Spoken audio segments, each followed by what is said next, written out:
खुलुमबाय लोगोफोर, गोजोन फुंबिलि बयनिसिमबो। नोंथांमोनखौ गोदान भिडिअ'आव आरो फिन खेबसेबाव बयखौबो बरायनाय जाबाय।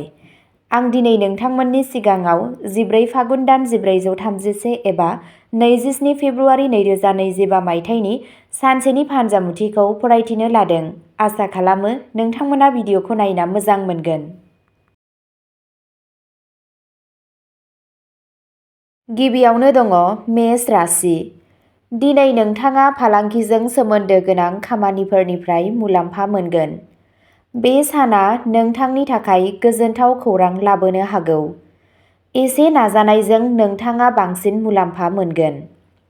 सावस्रिया साननि खामानिफोरखौ हेंथा होनो हागौ। बेयो दावराव-दावसिफोरखौ सुस्रांनायनि थार सम। मावख'आव सांग्रां जा, नङाब्ला जेंना सोमजिगोन। जेंनाफोरनि सायाव रोखाथिया जेंनाफोरखौ सुस्रांनायाव मदद होगोन। सहायनायजों खामानि माव आरो नोंथाङा जाफुंसार जागोन। खरसाया बांगोन। गावनि लोगोआव साननो गोनां जा। गाज्रि मानसिफोरजों लोगो जानायनिफ्राय गोजानाव था, मानोना बेयो नोंथांनि थाखाय खहा गोनां।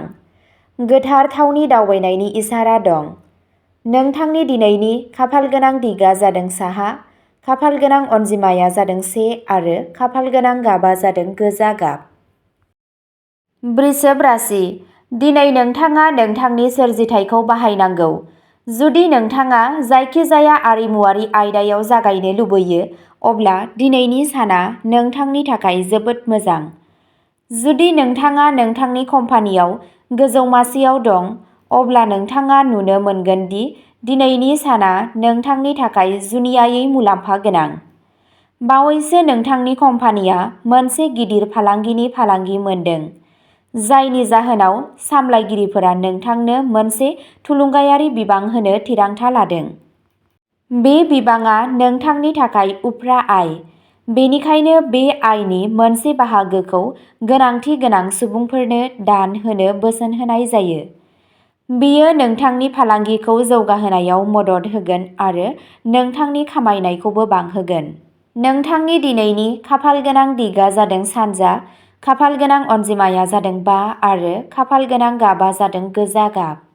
मिथुन राशि। दिनैनि साना नोंथांनि जिउआव मोनसे गोदान सोलायनाय लाबोनो हागौ। जुदि नोंथाङा आरिमुनि आयदाजों लोब्बा दं, अब्ला नोंथाङा दावगानायनि थाखाय गोबां गोदान लामाफोर नुनो मोनगोन। दिनैनि साना बे राशिनि फरायसाफोरनि थाखाय साबजाथाव। नोंथाङा मोनसे जेंनानि गोख्रै सुस्रांनाय नागिरनो हागौ। नोंथाङा नोंथांनि बैसोगोराफोरनिफ्रायबो मदद मोननो हागौ। नोंथाङा नोंथांनि गासैबो नाजानायाव गोबां जाफुंसार जानो हागोन। नोंनि पार्टनारआ नोंथांनि मोनदांथिफोरखौ मान होगोन। दिनै नोंथाङा खामानि मावथायाव नोंथांनि रागाखौ खोमानो हागौ। नोंथांनि दिनैनि खाफालगोनां दिगा जादों खोला, खाफालगोनां अनजिमाया जादों 6 आरो खाफालगोनां गाबा जादों गोथां गाब। कर्क राशि। दिनैनि साना नोंथांनि जिउआव मोनसे गोदान सोलायनाय लाबोनो हागौ। जुदि नोंथाङा आरिमुनि आयदाजों लोब्बा दं, अब्ला नोंथाङा दावगानायनि थाखाय गोबां गोदान लामाफोर नुनो मोनगोन। दिनैनि साना बे राशिनि फरायसाफोरनि थाखाय साबजाथाव। नोंथाङा मोनसे जेंनानि गोख्रै सुस्रांनाय नागिरनो हागौ। नोंथाङा नोंथांनि बैसोगोराफोरनिफ्रायबो मदद मोननो हागौ। नोंथाङा नोंथांनि गासैबो नाजानायाव गोबां जाफुंसार जानो हागोन। नोंनि पार्टनारआ नोंथांनि मोनदांथिफोरखौ मान होगोन। दिनै नोंथाङा खामानि मावथायाव नोंथांनि रागाखौ खोमानो हागौ। नोंथांनि दिनैनि खाफालगोनां दिगा जादों खोला, खाफालगोनां अनजिमाया जादों 6 आरो खाफालगोनां गाबा जादों गोथां गाब। सिंह राशि। दिनै नोंथांनि नाजानाया जाफुंसारगोन। नोंथाङा मान मोनगोन। हाबा आखु आरो सावरायनायाव सैथोथिखौ लाखि। गोजाम लोगोफोर आरो बाहागिफोरजों रायज्लायनाया जानो हागौ आरो माखासे सावस्रि जेंनाफोर जानो हागौ। नोंथांनि दावबायनाया जाफुंसारगोन। फिसाय आरो बिसिनि सोमोन्दोआव गोदै थागोन। जायखिजाया थिरांथा लानायनि सिगां मोजां आरो गाज्रिखौ मोजाङै सानना नाय। नखरनि सोद्रोमाफोरजों गोरोबलायैफोरखौ सुस्रांनानै नोंथाङा गोरलैयैनो नोंथांनि थांखिफोरखौ मोनफुंनो हायो।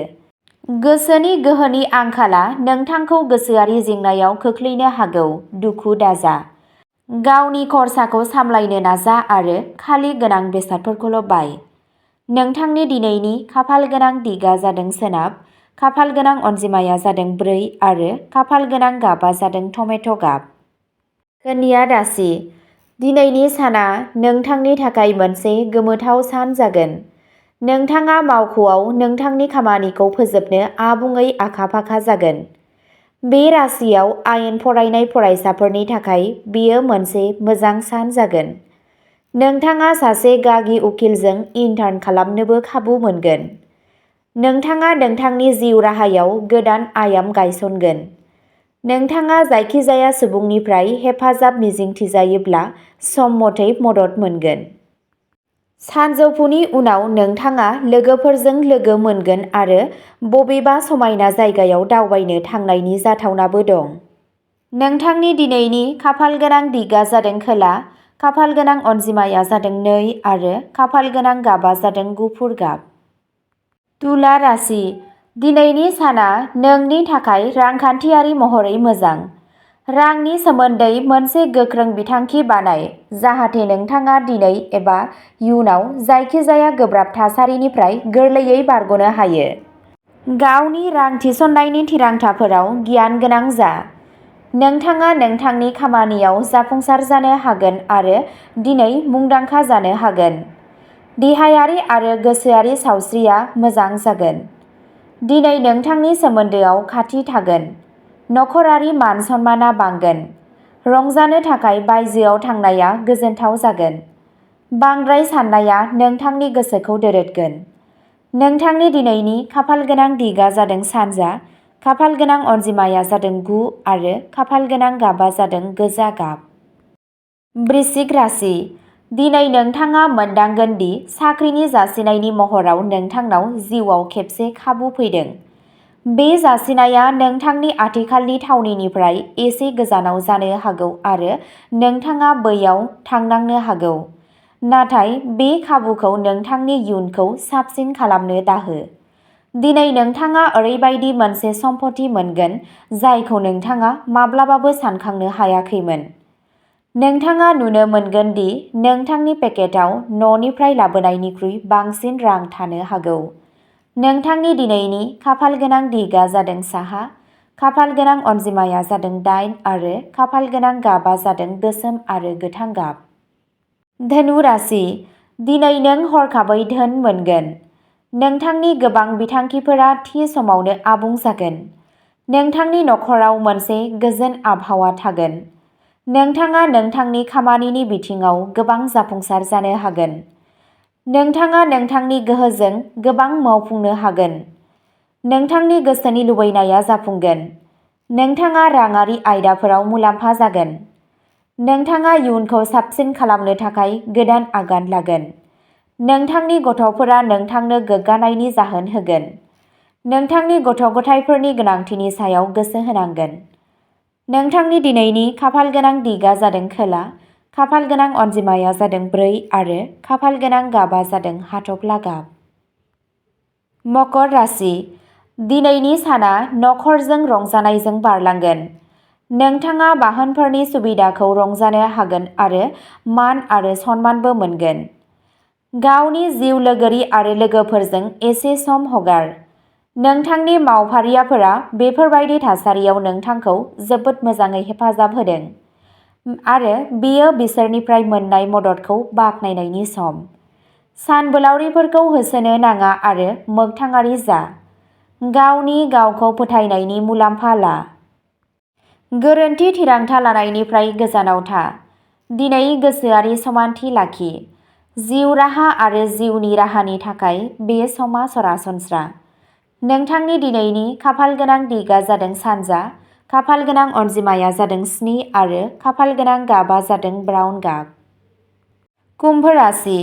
समाजारि हाबाफारिफोरा दिनै नोंथांनो गोबां खुसि लाबोगोन। नोंथाङा नोंथांनि जिउआव बावैसोनि सोलायनायफोरावबो जोबोद गोजोननाय मोनगोन। गावनि इयुननि दावबायनायाव गोसो हो आरो जाफुंसारनायनि फारसे आवगायबाय था। दिनैनि साना नोंथांनि खुसिजों बुंफबनाय सान जागोन। नोंथाङा गावनि जिउ लोगोरिजों हारसिङै सम हगारनानै गावनि बानायखौ बाङाइ खालामगोन। नोंथांनि गोसोखांथिफोराव बै बेसेनगोसा बुब्लिफोरखौ गोसोआव लाखिनो नाजा, जायखौ नोंथाङा जिउसिम गोसोआव लाखिनो हायो। जुदि नोंथांनि सिमांआ दावबायथाय बिथिङाव खामानि मावनायब्ला, अब्ला दिनै बै साना जानो हागौ बै सिमांआ मोगथाङाव जाफुंसारो।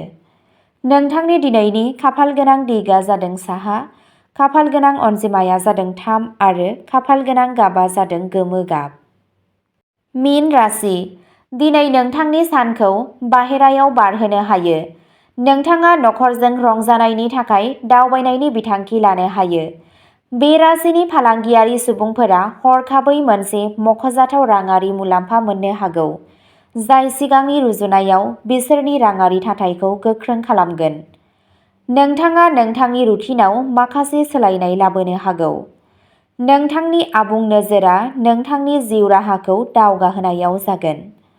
गोनांथि जानाय सोरखौबा हेफाजाब होनाया नोंखौ जोबोद मोजां मोनहोगोन। दिनै नोंथांनि थाखाय खाबुफोरनि जेबो आंखाल गैया। नोंथाङा बेफोरनि मुलाम्फा लानांगोन। नोंथांनि दिनैनि खाफालगोनां दिगआ जादों सोनाब, खाफालगोनां अनजिमाया जादों 6 आरो खाफालगोनां गाबआ जादों टमेट' गाब। अब्ला दिनैनि राशि फरायथिनाया एसेनोसै। नोंथांमोनहा बेबादिनो सानफ्रोमबोनि फानजामुथिखौ मिथिनो थाखाय चेनेलखौ साबस्क्राइब खालामनानै लादो आरो भिडिअखौ मोजां मोनदोंब्ला अन्नानै लाइक, शेयार आरो कमेन्टबो खालामनानै होलांब्लानो जाबाय। गोजोन्थों।